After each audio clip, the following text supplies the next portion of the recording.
I am Camille Elguero at Skurnik Wines, one of the USA portfolio managers here. And I'm here with Corinne Rich and Katie Rouse, who are from Birdhorse. So go ahead and introduce yourselves. I'd love to hear. The first question I'm going to ask is how you guys met. So if you want to start with that. Awesome. Well, thanks for having us. So excited to be having this discussion. Corinne and I met, I'm Katie, in grad school, officially. Corinne was my tour guide and TA for many courses at UC Davis, getting our master's in viticulture and enology. Technically, if we're really officially, we met in grad school. Unofficially, we did meet a few years prior at a mutual friend's cat funeral in the town of Sonoma. A very memorable occasion, which we later realized on one of the later times we were hanging out. It kind of came to light that we knew some of the same people in the town of Sonoma, and I was like, oh yeah, I know Jenny. I went to her cat's funeral, and Katie was like, I went to that cat's funeral.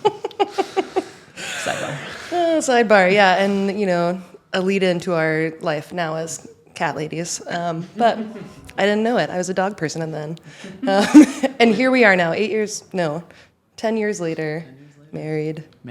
Yeah. Very much in love. But yeah, we met in Davis studying winemaking, and both had worked in the industry for 5+ years separately. And yeah, both had a passion to kind of make wine ourselves in a different way than we were exposed to in our jobs that we had had previously.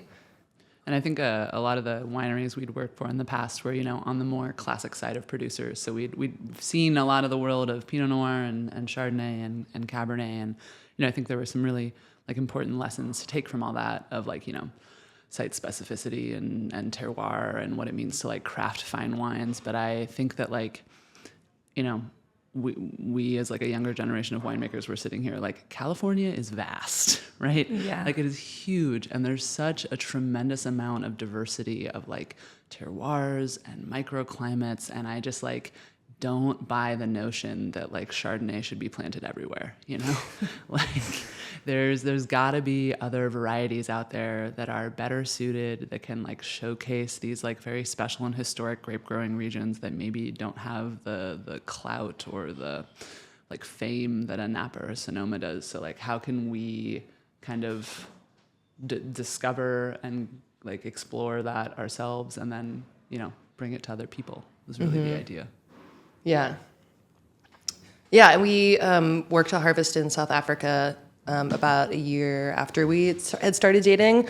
Corinne got a scholarship to go, and I took a quarter off school and ended up getting a job as well. And there's a lot of energy behind kind of a new generation of winemaking there that really inspired us to be the genesis for what Birdhorse became when we got back to the States. Yeah. That's so cool. South Africa, I've never been. Always wanted to go. So beautiful. Highly recommend. So cool. So interesting. Yeah. And an industry that, the parallel between them and California was so clear to us. It's an industry that's really undergoing rediscovery, right? Mm-hmm. Where the world of Chenin Blanc and Pinotage are still very important, but there are these regions like the Swartland where people are talking about these heritage vine plantings in Syrah and things that have not been a part of the zeitgeist for South African wine. And we were just I think this exact thing exists in California. And I think this feels really important to us. Yeah, I'm always surprised when looking at California at the older vineyards are not necessarily planted to Pinot Noir, Chardonnay, and Cabernet. Almost never. Yeah, some interplantings of Cab and other varieties, but yeah, often not at all. Turns out that French influence came much later, and it's more Italian, Croatian, and some other things, right? Fishermen who were in that region. So when looking at Birdhorse, the Valdiguié, which we have on the table, is one of your main wines. Do you have a favorite variety that you work with? Don't ask us to choose between our children. On the record, they're all our favorite. Great question. I think Valdiguié is definitely a darling of mine, just given, I think, the tie-in of both the history in California, where it used to be planted really broadly across Napa and broader than that, called Napa Gamay. But also, I used to work with it at a previous winery, and it was used as a blender. And it sort of started me on the path of thinking about varieties that I had never heard of. It's like, oh, this is growing just over in Sassoon Valley, so just east over the Vaca Mountains from Napa, and no one's really giving it any time of day. It's just used as a blender, but like, this is delicious on its own. People should be making this wine. When like, fast forward 10 years to Birdhorse, it was like, oh yeah, what an exciting place to start. And I like to what Katie's saying, like, the idea that people should be drinking this wine that she thought 10 years ago, 70 years ago, when like Valdiguié was first coming to the United States, like vignerons of that time were planting it everywhere. And, later on when Robert Mondavi was getting into the business, he was singing its praises and talking about how it was like the great future of red wine and winemaking in California, which like, clearly that is not how it shook out when Cabernet started making a lot of money. But like people saw potential in this a long time ago. So I think kind of like getting to try to carry on that legacy and like try and push the narrative a little more to say like this is important. That's great. And what do you think is like what are the qualities of Valdiguié that make it so compelling in California?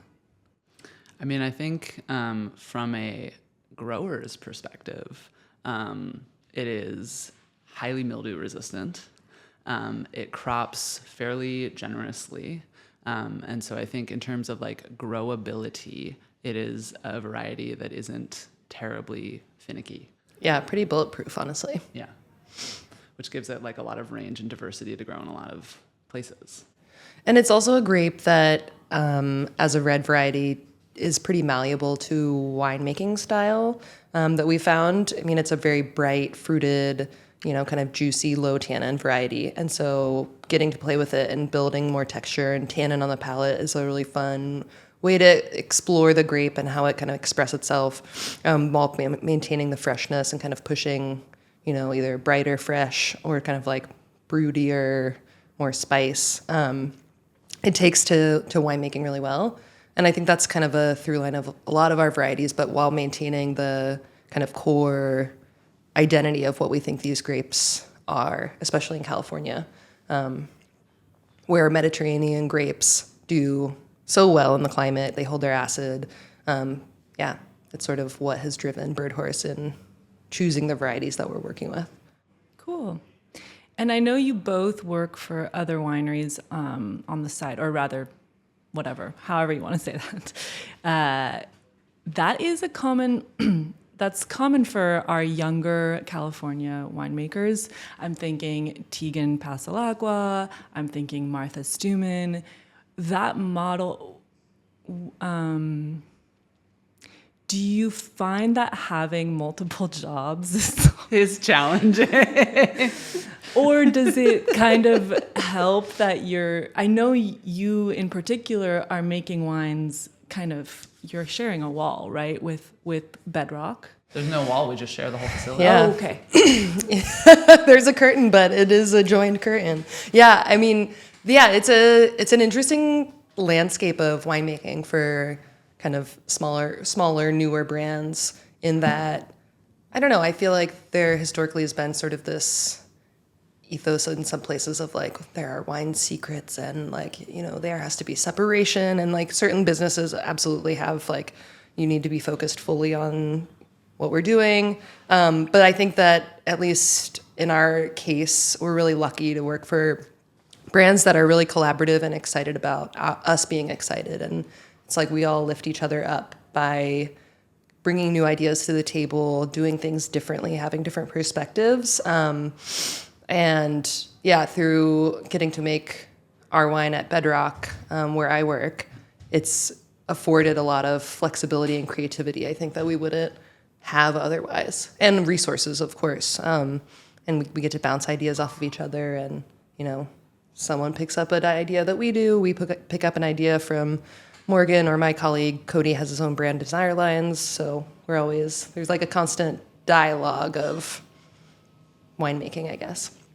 And sourcing for vineyards, honestly, that's been really helpful for us as well, of finding opportunities for fruit that's available, or, kind of sharing that. And the reality is, like millennial land ownership is not a term we use very often for a reason. Yes.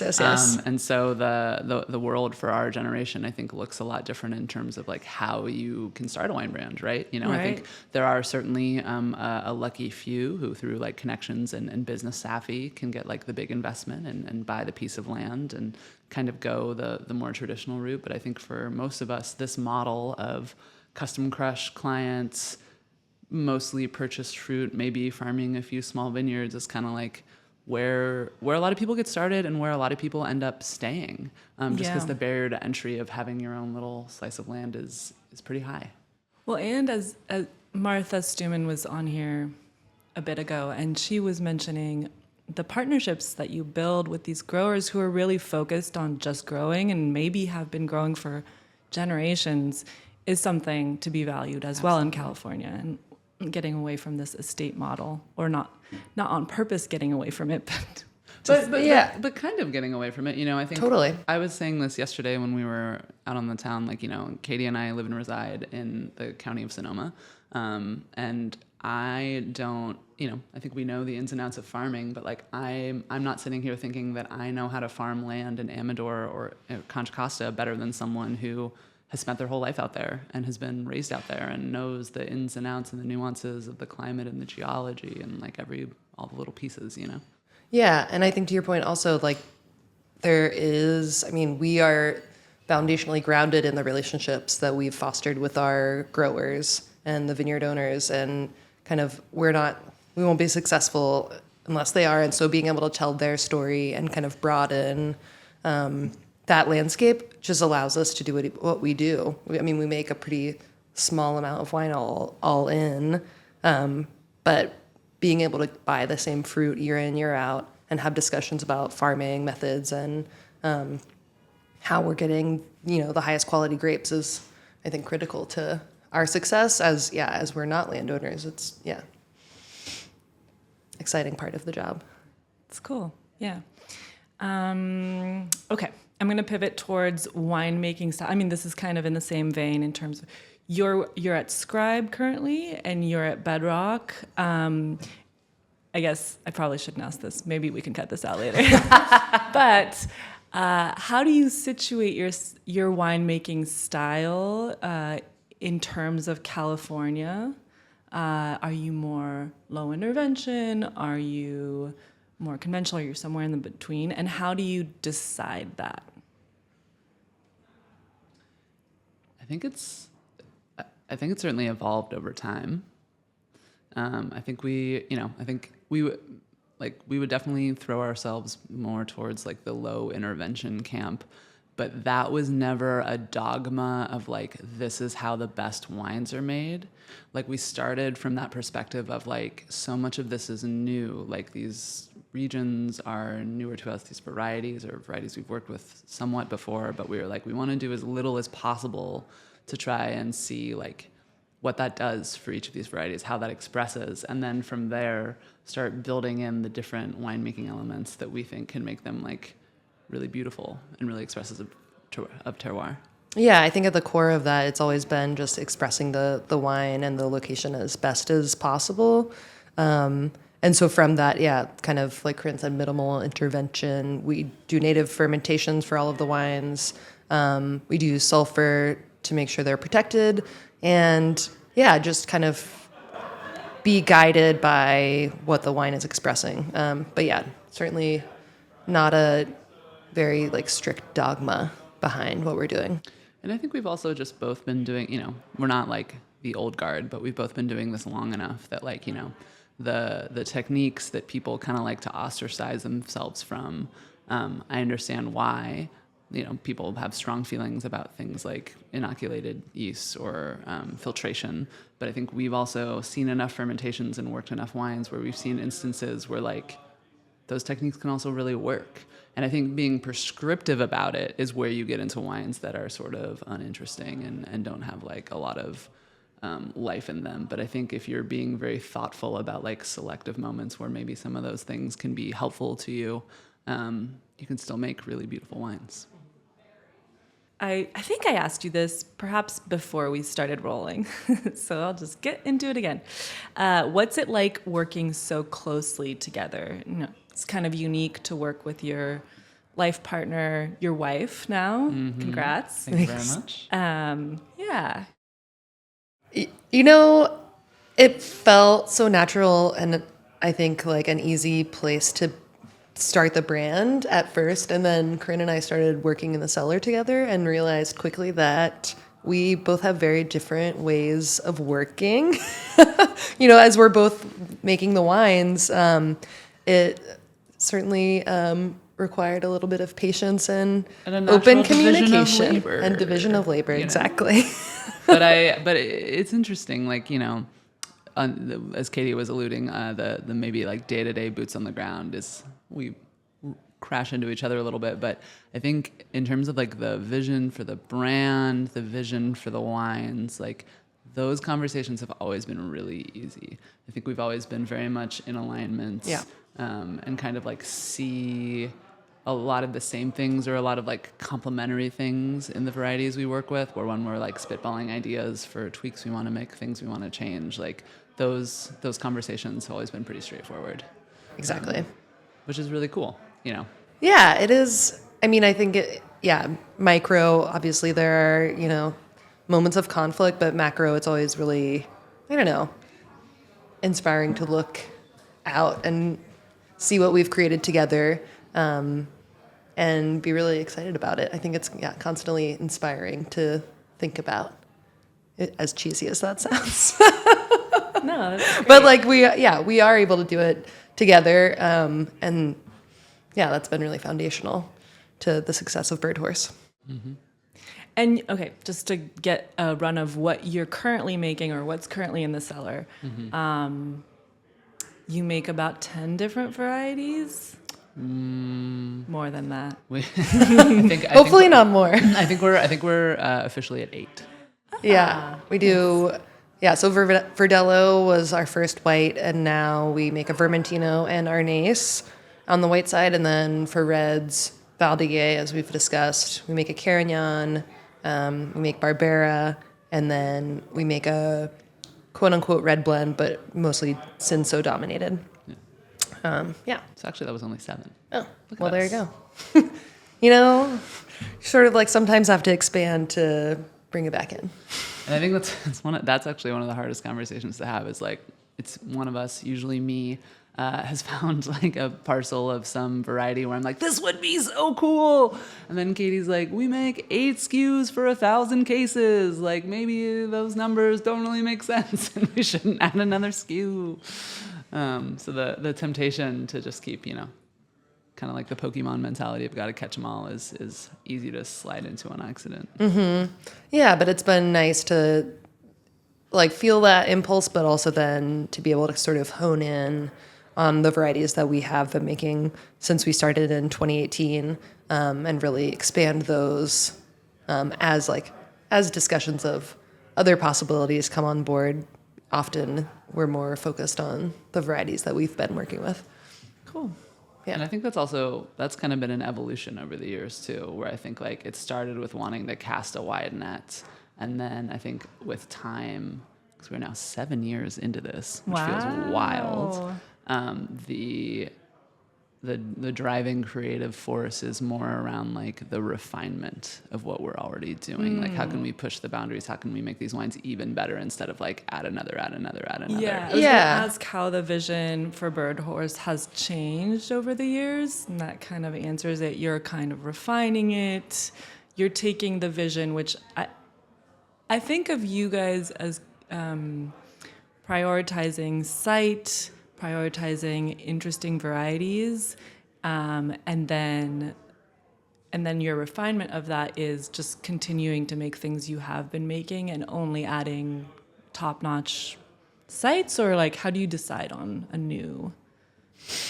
Yeah, I mean, I think for deciding on a new site, a lot of research goes into it, whether it's, you know, tasting a lot of varietal expressions of it from California, from Old World, where they come from, and then getting to know the grower. And, you know, those relationships are so critical for our success, as we talked about, and what the farming practices are, and if they're able to, establish a longer term relationship as we're getting, small amounts of fruit, we want to be able to have a through line and not just be a one-off.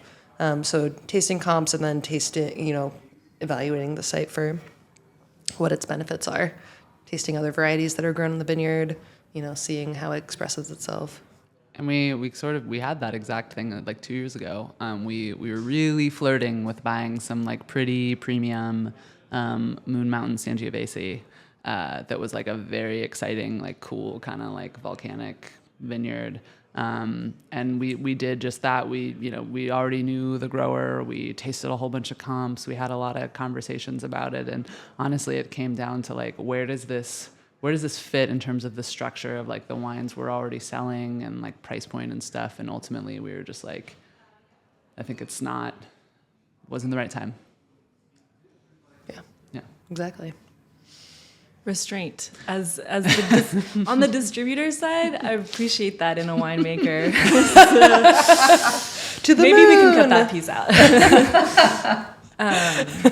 Yeah, it's like you have all these fun toys, but it's nice to have a concise vision of what makes sense for the brand. And I think what you're making currently, all the wines are beautiful. They show really well. They complement each other. The Vermentino is quite different from the Verdelho. I actually haven't tried the Arnais. I know. Oh, exciting. It's a good one. Yeah. We're tasting it tomorrow. Yeah. So I'm excited. I think one of the biggest changes was when we first started Birdhorse, there was this idea of like, can we grow this enough that this becomes somebody's full-time job, right? Like, is that the dream is to like strike out on our own and work for ourselves? And I think over time, that's the biggest thing that changed, where like, I don't think either one of us feels anymore like that is the path forward. But I think a lot of that has been because we like have really learned the kind of like the joy in getting to do both, like in having a full-time job where we're working for someone else with other people, and the opportunities to like collaboration and learn and grow, but then having this like side project that is like such a cool opportunity for like creative expression and like our own exploration, where I think like that is likely the future for us for this brand. Cool. Yeah.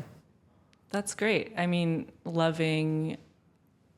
I love my coworkers, so that makes a lot of sense to kind of treasure that, where you get to learn from other people and work with other people rather than just kind of focusing on one thing. Mm-hmm. That's very cool. You've both been vocal about broadening the conversation about who gets to make and drink wine. What does that look like for you?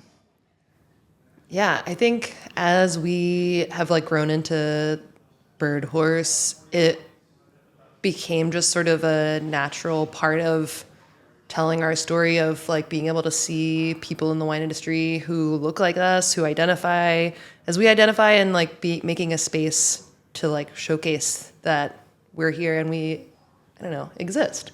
Because it's easy sometimes to fall into the like older school perspective of the wine industry, and there's a lot of gatekeeping. So just telling our story that, yeah, we're a couple, we make wine, we've like had these opportunities, and like trying to foster that sense of mentorship and bringing people along with us, I guess, has been really important evolution of Birdhorse. Yeah, and things have changed so much in the wine industry in the last 10 years in like a really positive way, which is not to say that there isn't more change that needs to be enacted, but like, 10 years ago, I was of the belief that like men with dogs in flannel shirts like had the like singular grip on like what terroir expression meant in California, right? Because that's all that was out there. That was on all the websites and all the marketing. Those are the only faces you saw. And then that flannel just had a chokehold on. Right? And like you gotta have the dog next to you and you're walking through a vineyard, you're really looking at a vine. Like you can picture the whole thing in your mind. And I remember seeing all that, being like a young person in the industry and just being like, well, where do I fit in? Like, what? I am so far from that. Like, how do I get to have a voice in all of this? And I honestly think that was one of the biggest pieces of the genesis for Birdhorse, where we were just like, you know, we can do this too, and we can be like vocal and visible about it, and we want people to see that. Yeah, as women, queer women, it's like, yeah, why not? Yeah. Absolutely. Yeah. And there's so many queer women in the winemaking space. I mean, at Skurnik, we're super friendly to all people. Inclusion is really important here. So it's really nice to have a brand that stamps its foot on that in a real way. So yeah, we're happy that you're in. Hell yeah, yeah, We're thrilled for that. Here. Yeah, and I think it's just it's a newer. I mean, I don't know. There's just like a broader perspective in the wine industry that is much more inclusive, even from 10 years ago. Like Corinne said, it feels like things have changed in a really meaningful way, and there's still a lot of change to be made. But it's exciting that it's moving that direction. Yeah, super important. And I also think, the other piece of the question that you posited was like the narrative of who gets to drink wine, right? And that's an even bigger question, right? And I honestly, like one of the biggest ways to bring people in, and one of the things we have always talked about, honestly, is price point. Where I cannot make a $70 wine and say this is for everybody, because it's not, right? Like that is the economic reality of the world that we live in. And so wanting to have like a range of price point and accessibility for younger drinkers, for drinkers from like different socioeconomic backgrounds, like I think that is one of the like easiest ways to bring people in. Yeah. I think, exactly. Price point, and I think language as well. There's a lot of wine speak that is sometimes really hard to get past. It's like, oh, I don't know anything about wine, and so that's something that I think that we really love at Birdhorse is like kind of having a more whimsical, playful perspective and language around our wines to make them feel more approachable for that reason as well. Which in some ways ends up being kind of funny, because I think, like we're sitting here having this conversation with you, and I think we have like a lot of, if we want to get into like the really nerdy nitty gritty, I think we really have the capacity to do that, right?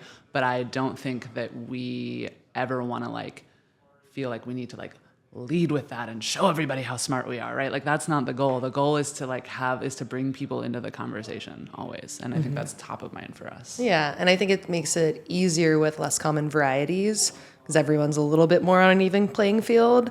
And then to dive into, the specifics of, buffering the pH with stems and doing our weird bag fermentation with the Valdiguié of, submerged cap and et cetera, et cetera.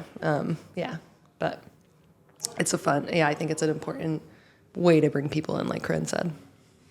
Yeah, I think especially at this moment, it feels as if bringing more people in can only help. And Yes. And also, at the end of the day, sharing wine shouldn't feel like you need a degree. You know what I mean? Oh, absolutely. Right. It's It's a communal, it's a hedonistic product. It's supposed to be enjoyed. We're supposed to be able to drink it and be like, ooh, that was delicious. And that's it. Totally. I mean, it's nice to bring people in and then they dig into it a little bit more. That's exciting. Because you can go deep with wine. It's like never ending what you can learn about wine. The more you know, the more you realize you don't know. The more, I think that's really great to bring new people in and make people realize, it is for everyone at the end of the day. It's a beautiful product. And I think what's so special in California too is you're competing. Real estate is super competitive there, so vineyards are competing with everything, housing, business, whatever. But when I think of California, those green spaces is what I think about, and vineyards and supporting vineyards is a way to continue that. So it's very cool what you guys are doing. Thank you. Let's taste the Valdiguié. Let's do it. And I could ask you about why the name Birdhorse, because I forgot that in the intro. And you can talk about this, which is one of your, core wines. Yeah, our flagship wines, absolutely. Yeah, the name Birdhorse, it's first of all, finding a name for your wine brand when you don't want to name it after yourselves. What a vision board. What a creative process that is. But we always wanted a name that was like reflective of like the two halves of something, because this brand is such a journey of like our partnership and us and our kind of combined vision. And so then when we were sort of playing around with those ideas, we had recently listened to an episode of Wait, Don't Tell Me, the NPR News Quiz, where they were having a discussion with a celebrity guest about like how they all classify people in the world. And one of the interviewers said that the way they do it is they have 3 descriptors and everybody gets 2, and the order of them matters, and it's sort of like a self-actualization thing. And you are either bird, horse, or muffin. And if you listen to the taping of that, like explanation on Wait, Don't Tell Me, it's very physical. They're like, you're a bird, horse, or a muffin. But we've really come to take it as spiritual, more of an internal, introspective perspective. And so obviously that stemmed some very fruitful discussion between the two of us, in which we came to the conclusion that Katie's a bird muffin and I am a horse muffin. And thus... You put them together, you get a bird horse. Was born. Bird, horse, muffin. Exactly. But it's too long to put all that on the muffin label. just doesn't roll off the tongue quite as readily. It's not. And it is funny now, like the Genesis story. It's like, oh yeah, like that was so easy and it made so much sense. But there also are so many wine brands that are like oriented around birds or horses. Where like it wasn't intentional to be that on the nose, but sort of in a whimsical way. And it is a really funny journey. Let me tell you, when you are designing your wine label and you are trying to work with a graphic designer and telling them, no, make it less horsey, is very difficult. So Katie actually ended up designing all of our labels because she was the only one who really got the vision. Wow, well done. I was saying earlier how much I like your labels, and I like that it's really simple and that you have different colors for each different wine too. It's kind of nice, a nice through line. Yeah, thanks.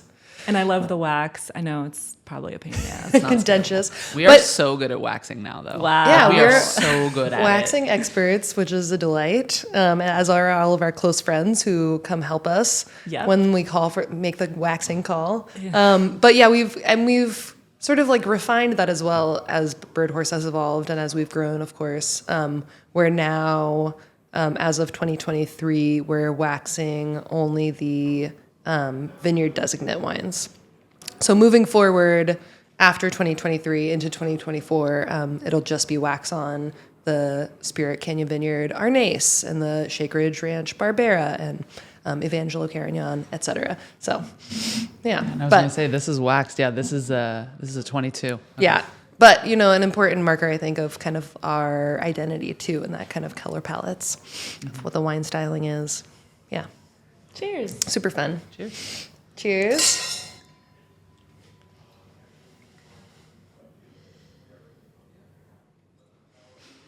Valdiguié. Yeah, it's so funny. We were just talking about this yesterday, how like Valdiguié is a variety that's like just so is exactly what it is. Like that aromatic, like that big, bright, like fruit berry driven bouquet is like always the core of the wine, regardless of vintage, regardless of technique. Like it smells like that from the day we barrel it down to the day it goes into bottle, And this vineyard is in Sassoon Valley. Sassoon. Sassoon. I've been there and I can't pronounce it. Okay, but it's spelled Suisun. It doesn't make any sense, the pronunciation, but Sassoon. Sassoon. Yeah. Okay. And so It's like so soon, but Sassoon. Sassoon. Like you were saying it so quickly. But Sassoon Valley sits east of the Valdiguié mountain range, which is the eastern mountain range of Napa Valley. A mountain range largely formed by like volcanic uplift. And so Sassoon Valley is to the east of that. It sits in a rain shadow of that mountain range. So like very dry and warm. And then the soils are kind of influenced from like, some of that volcanic influence from the mountain range, but then we're also quite close to the bay too. So like a lot of like sedimentary kind of marine sedimentation stuff too. Yeah, it's like the perfect place. I mean, Valdiguié is there as a, vestige of days of yore when that used to be planted all over, and land is just more affordable and it's a little bit less acclaimed region. So there are still plantings of Valdiguié. But it handles the dry conditions, it handles the heat, as we were speaking about, and it, slowly ripens. And Katie was saying yesterday it never really gets above 22 bricks, and I was like, you know what? Yeah, that is true. Yeah, we'll see like maybe 0.3 bricks accumulation over like a week. We're like, okay, which is like typically you'll see like a couple bricks. For a lot of varieties when they're getting close to being ripe. So it's a very slow accumulator, partly because it has such large clusters, but it allows us some really, a lesson in patience when we're deciding the pick times, but also a little bit of kind of grace in the window of when we are harvesting. Right. Which is nice. Yeah, that can be really stressful if you're like, okay, tomorrow it's ready. Today Right. It's not ready. Exactly. Tomorrow, And we're like, uh-oh, we have a heat wave coming. Valdiguié will be probably okay. Yeah. We'll get a little bit of shrivel, but generally it'll still be at the same bricks. Running a small wine brand, you kind of got into it a little bit, but is there anything that continues to surprise you about running a small wine brand that you didn't see coming before you got into it? Oh, interesting question. I mean, I think going into it, you want to like see it as this like process of like pure creation and artistry, right? But also you like don't have any money, so you have to be your own bookkeeper and your own compliance personnel. And we were self-distributed for the first 5 years, wow. Which like gratitude to you, Skurnik. That was a huge weight off of our shoulders. But I think like in the early years, those were like the biggest lessons, right? Where like I didn't know anything about like selling wine, the language of selling wine, like how people think about that, how people like create like a wine list at a restaurant. And so I think early on, those were some things that like I know I certainly had never thought about very much, and then having to self-distribute for the first 5 years was like a really cool insight into all of that. Yeah. And I think that using our resources to our best abilities and not having or like not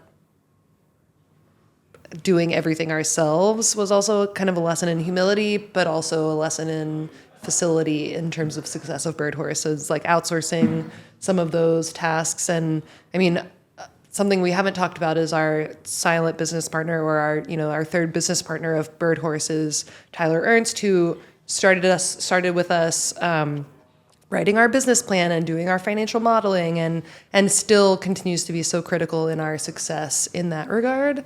And he, I think, has always keyed us into some of our oversights and some of our, rose-colored glasses in the way that we run Birdhorse and sometimes our pricing.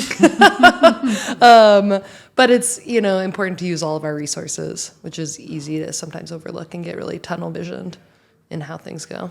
And I think one of the funniest things about having a small brand is like you're so close to it. So like every win and every loss you like feel so hard, where when something doesn't go your way, you're just sitting there like, does anybody understand what we're trying to do here? Like, are these wines even valid? And then we'd see that we got like a really cool placement or a write-up somewhere. And I think those like peaks and valleys of those feelings have gotten smaller over the years, where I think we now have this like confidence that like, one, it's not all going to blow away overnight, you know, and that like we can ride it out when things are getting challenging. I think we've shown ourselves just how kind of like scrappy and creative we can be. Mm-hmm. Yeah. Great. You've kind of touched on this already, but when you think about an ideal wine and an ideal winemaking style or vision, do you have something in mind that you aim for, or how do you handle like the idea of perfection in winemaking? Oh, that's a very good question.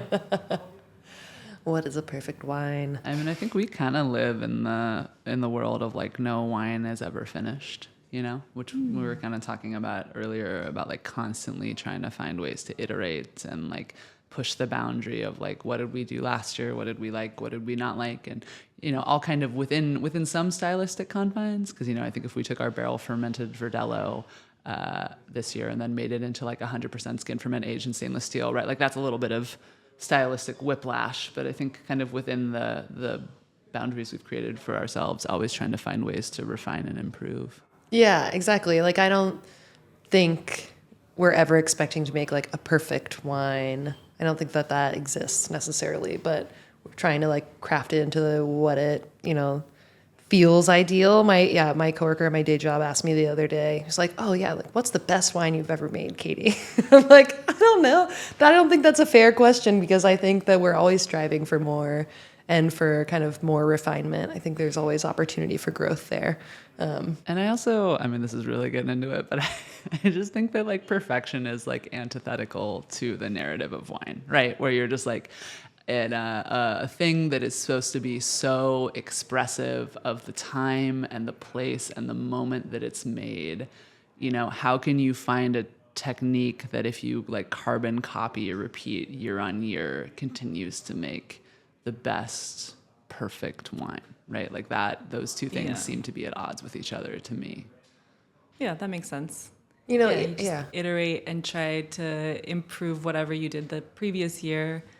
And you only get to make wine, or you get one shot, right? Yeah. And like, obviously, we yeah. want that like stylistic through line as we've refined kind of what our varieties are and from the sites that they come from. Like, we want that continuity, but yeah, it is always going to be different year on year.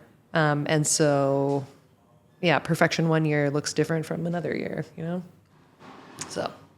Yeah, I think, I think one thing we always talk about is, you know, that, how do I want to say this? Appearances can be deceiving.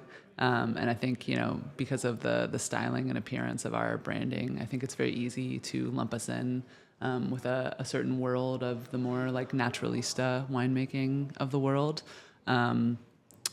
And, you know, I think we, you know, certainly we are proud to be lumped in with some of those people who are very talented winemakers, but I think we view ourselves as, even though we're experimental, the like style and expressions of our wine are meant to be very, very classic. Yeah, exactly. Classic expressions of these varieties that aren't as common in California's landscape, but we think should be more readily available, should be planted more widely, well suited for the climate, and expressions of place of the varieties that, in the places they come from. Mm-hmm. Yeah, when I taste your wines, I don't necessarily jump to the conclusion that they were made in a super low intervention style. I think they're made really well. Thank you. And sometimes that goes hand in hand with low intervention, but I don't know if I would guess that from tasting. They're clean, they're beautiful, they're varietally correct as far as I mean, sometimes I don't know. Fair. That's fair. That's a dig on myself. You know, I think some of our portfolio managers from the other portfolios would feel very confident in varietally correct Verdelho and all these other grape varieties. But yeah, your wines are excellent, classically made. And that's interesting. I see what you mean about your branding. Yeah. I think it's classic still. I wouldn't it's not like a, Yeah, bright and flashy, colorful. You know, all the labels, like you said, Kimmy, is like they're colorful. We have the color bar. We have the colored wax. Yeah, I think joyful, colorful people can still make very like beautiful, classically styled, serious wines. And you don't have to be like the consummate philosopher winemaker to make wines that are beautiful and expressive. Corinne is also a philosopher winemaker, though, Absolutely. for the record. Through and through, 100%. That's me.